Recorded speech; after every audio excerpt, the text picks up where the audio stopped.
Thank you for joining us today. This week we are wrapping up our series called Counterfeit. We've been looking at false idols and the false hope that they give us. We've looked at the false hope of sex, the false hope of power, and this week we're looking at the false hope of money. And money can definitely give us false hope. In fact, advertisers and market research literally spend millions of dollars to figure out what they're selling, the false hope that can give us, so we will open up our wallets and give them our money.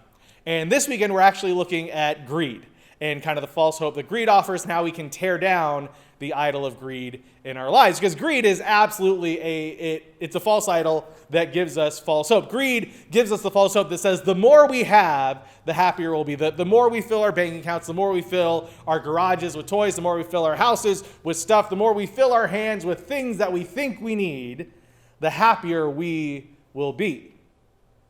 Except the opposite is true, that the more loosely we hold our stuff, the happier we are. The more loosely we hold our stuff, the less our stuff has a hold on us. And we're going to see that today in our passage out of 2 Chronicles chapter 31.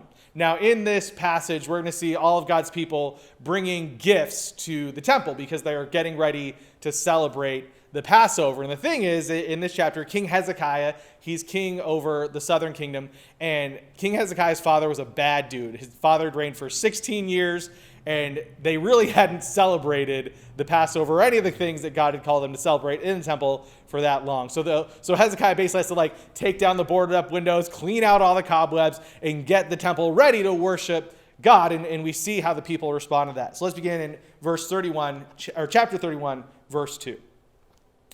Hezekiah assigned the priests and Levites to divisions, each of them according to their duties as priests or Levites, to offer burnt offerings and fellowship offerings, to minister, to give thanks, and to sing praises at the gates of the Lord's dwelling.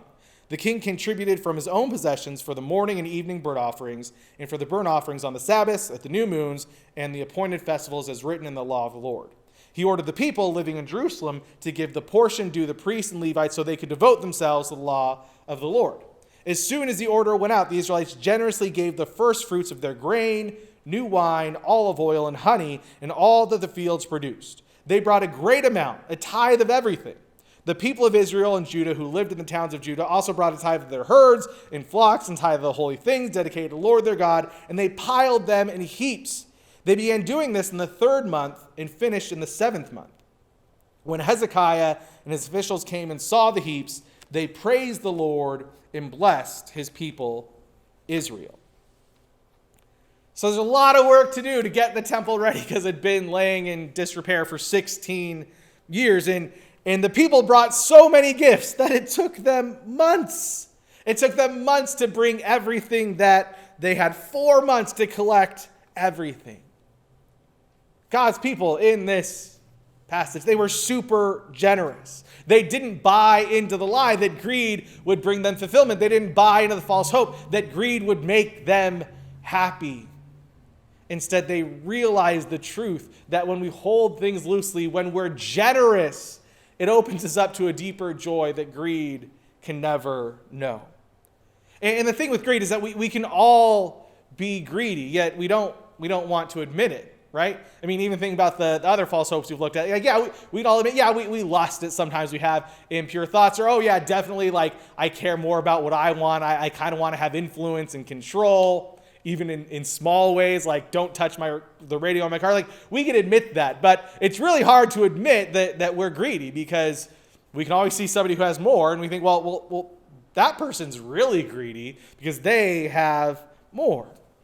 But greed isn't about how much we have. Greed is an issue of our hearts. It's not about what we hold in our hands. It's about what we hold in our hearts. I've known people who had absolutely nothing, and they were super greedy. I've known people who had a lot, and they were super greedy. I've known people who had nothing, and they were the most generous people I've ever met. I've known people who have a lot, and they're just so generous. They just want to bless people with what they have. Greed and generosity, it's not about what we have. It's a condition of our hearts. 4 months of giving in Jerusalem, that wasn't just about wealthy people, that was about everybody. Not buying into the false hope that greed, that more stuff would make them happy. And so this absolutely has implications for church in bringing our gifts and our offerings to the church. It absolutely has implications for that. But it also has to do with how much we save or how much we spend on ourselves or what we think will make us happy. Like, right? It's about our hands. And if we're just clenching onto everything that we can, saving up as much as we can for retirement, storing away as much as we can for a rainy day because that makes us feel like we're in control. Just, is that what our hearts, our lives, our hands look like? Providing the false hope that will make us happy, that will bring us security. Or can we let go? Live a little more open-handed and trust that by letting go a little bit, we might find what God wants for us. So again, obviously implications for the church, but also just what about buying a coworker a cup of coffee?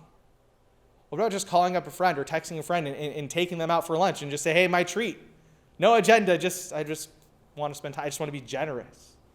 Maybe it's finding a nonprofit to which you can donate and just live a little more open-handed. What's one generous thing you can do this week? Maybe it is buying a coworker a cup of coffee. Maybe it is donating to a worthy cause. But the more we can live open-handed, the more our hearts can live in generosity and find the true joy that God wants to have and tear down that idol of greed. Thanks for joining us.